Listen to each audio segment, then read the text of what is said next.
Hello, this is Mario from Houston, Texas. I'm going to share some things with you that I learned while converting my EU2000i over to natural gas.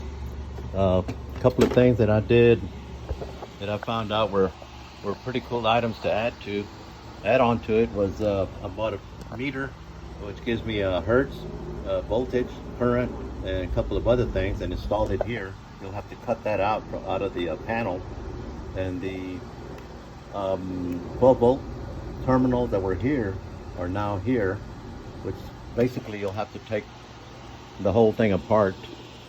Made a couple of other modifications with another engine switch cutoff, which I don't use this one because now I can switch from gasoline over to natural gas without having to turn the generator off.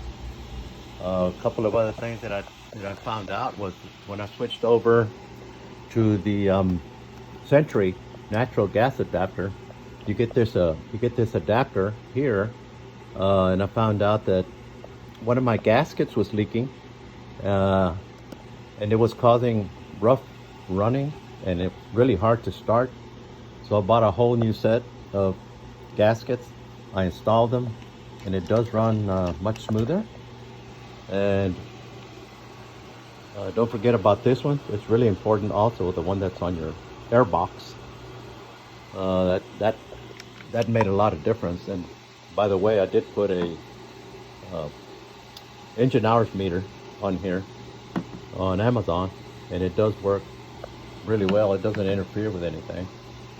Another thing that I found was that both of these inserts that are on your air box, at least on this one, were too long. So they were longer than this cross section here, which in the end caused the nuts, when I screwed the nuts back on there to tighten it down, the end result was that it was not sealing here because it was tightening on the insert instead of pulling the air box up against the gasket surface.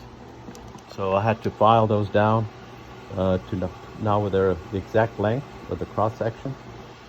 Another thing that I found out was possibly interfering with getting a good vacuum, because you have to have a good vacuum because that's what operates the regulator. So you got to have a good vacuum at this port right here in order to get good fuel delivery. So another thing that I found out was that because of that blue spacer, that it was causing the air box to kick out.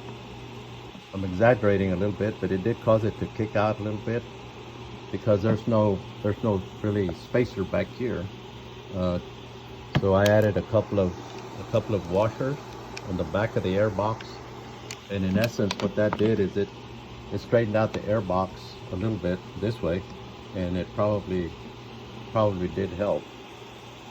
So another thing is also it's imperative that you use don't forget to install your air filters, because again, an air filter is actually a restriction, and that also helps to lower the pressure and let your regulator do its job in fuel delivery. So I hope this helped you guys a little bit. All my Marine brothers out there, and good luck.